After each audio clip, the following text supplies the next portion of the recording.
After 7 long, hard, grueling months of refurbishing our new house, we went on a charter vacation to Mallorca.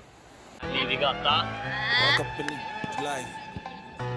Yeah, I'm really him. Talking my shit like. Det dine barn, hæ? I'm really him. Hold up. No, just kidding. We went there strictly climbing. In this video, we'll show you the nice places and spots around the island where we went climbing, both deep water soloing and also on the crags. We highly recommend you go to Mallorca for climbing, and if you want to rent a car, it's quite cheap and you can go all over the island in roughly 1 hour. The first day we took our rental car and we drove to the east side of the island. After an hour of drive and 2.5 kilometers of hiking down to the beach, we wanted to try the climbing. Oi, veldig fint. Ok, da har vi unnskyldning nummer 1 for ikke de free solo. Og det er at jeg glemte skoa.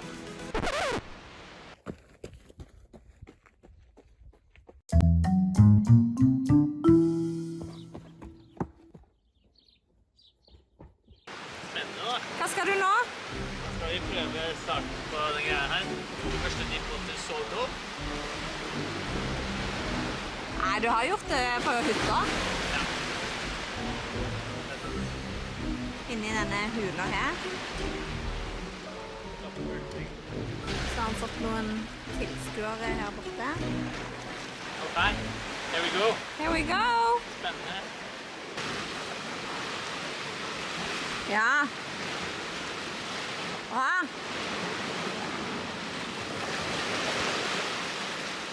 Oppi der, yes.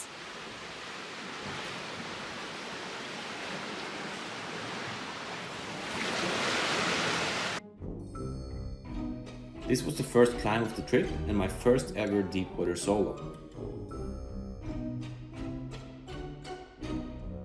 I was a bit nervous getting into it, but this first section of the climb was luckily very easy and I could cruise to the top to the second pitch.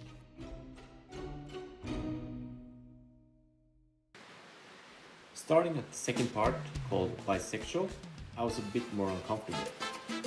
It requires you to use your feet as it is steep, but being nervous about falling awkwardly into the water, I did not dare to commit to the climbing correctly.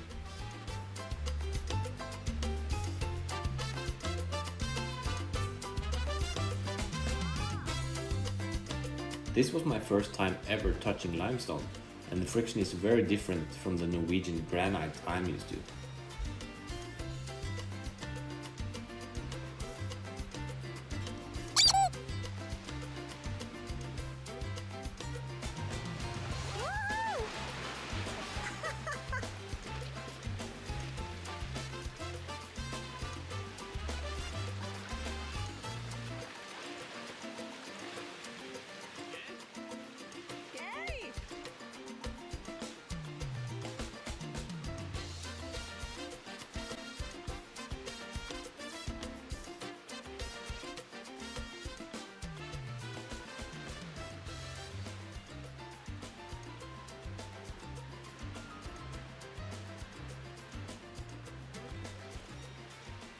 I found a slightly better beta, but still the problem was I did not commit and trust my feet.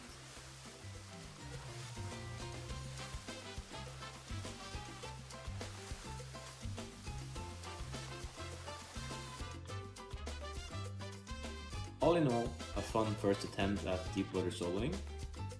Cala Varquez is a very beautiful beach and worth a visit just for the scenery and maybe do some cliff jumping.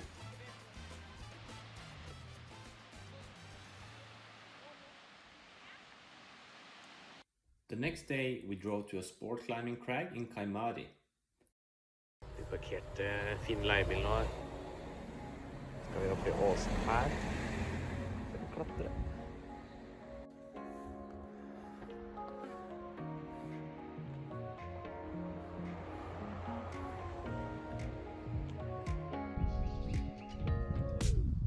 We climbed some easier routes, getting used to the limestone.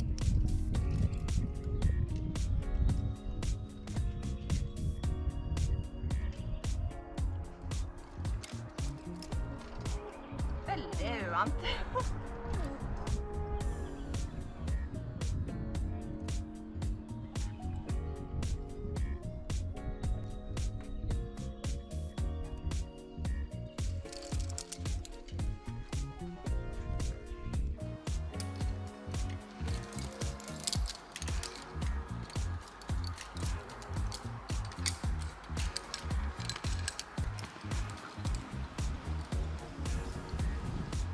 The crag had a nice mix of routes, from beginner to advanced, but mostly slabs and vertical routes.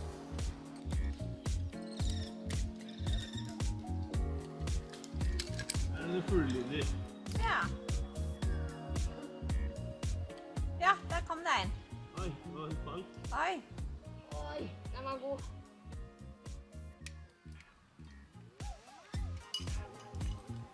Shit! Den var helt perfekt for 3 fingre. Og meg i hvert fall. Oi, det er her da. Hæ?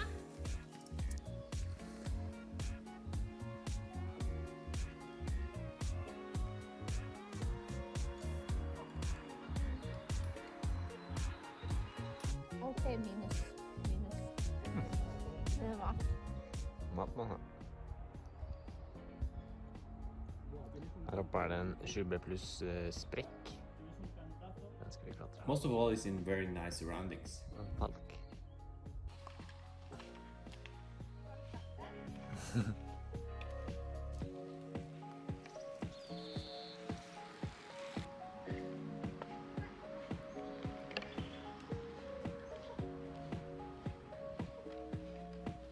After the climbing, we drove through a very koselig town called Selva. We tried to find a restaurant here, but it turned out there was a 4 months waiting list. Luckily, we found this nice restaurant called Foggy Galio. Det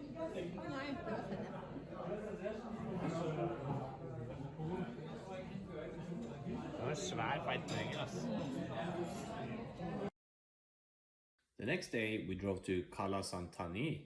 It's a cove with the most beautiful blue water you can imagine. Here you can chill at the beach, have a drink, swift jump, or climb. Det noe inni det?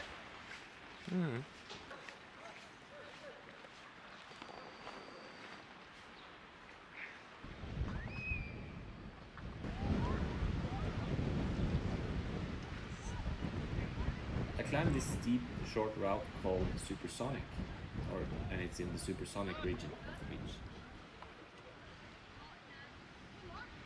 There were a couple of easy climbs there, including a traverse, which is not too high above the water.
Tip of the cove, the iconic climb by Chris Sharma is located. Alright, da er jeg klar for å prøve noen enklere ruter på Es Pontas.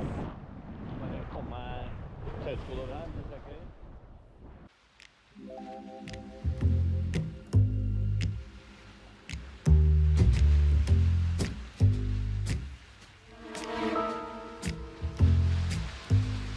This arch can easily be climbed at the slabby sides, but you don't want to fall there.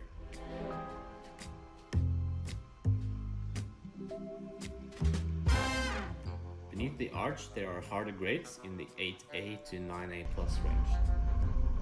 I tried an easy 6A on the back side of the arch.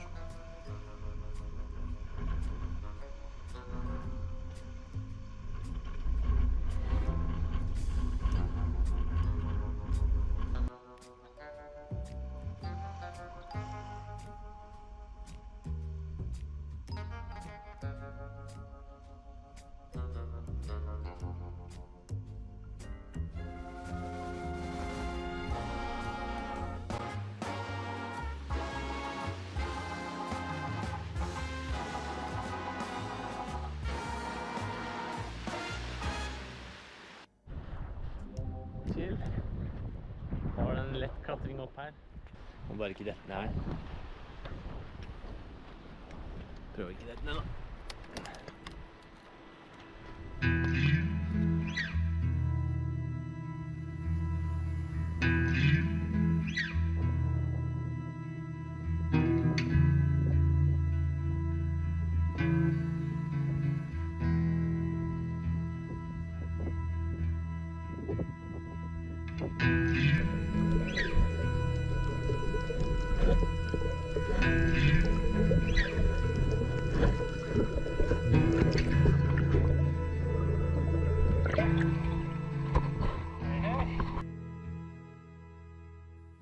The next day we drove to the southwest side of the island, to a crag called Puig de Guiraffe, or Giraffe. Some of the routes here were a bit steeper and had pockets and tufas to grab a hold of.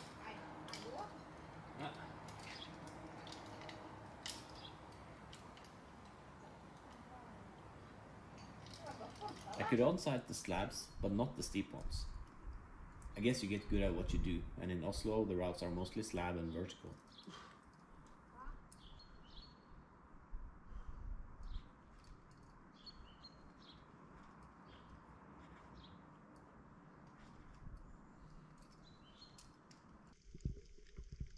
Close to the crag there is a beach with a nice restaurant, situated on a small island inside of the cove. It's a nice place to end the day chilling at the beach and have dinner after a hard climbing session.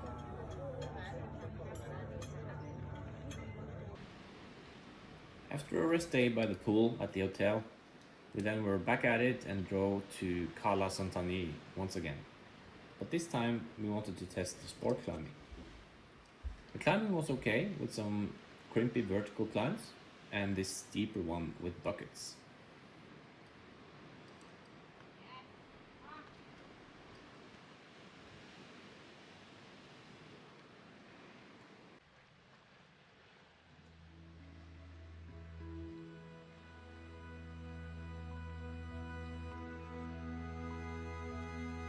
Opp der i sprekken!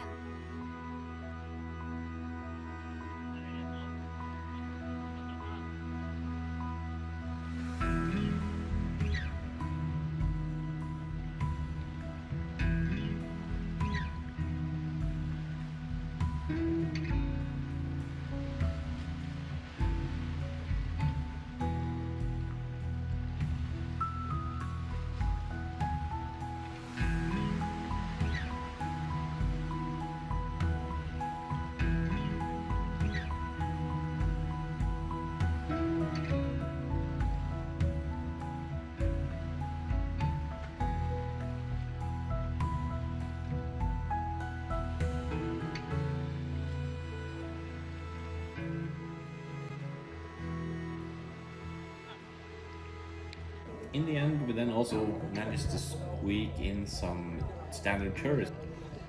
We spotted the church, and that was it then before we went back to the motherland.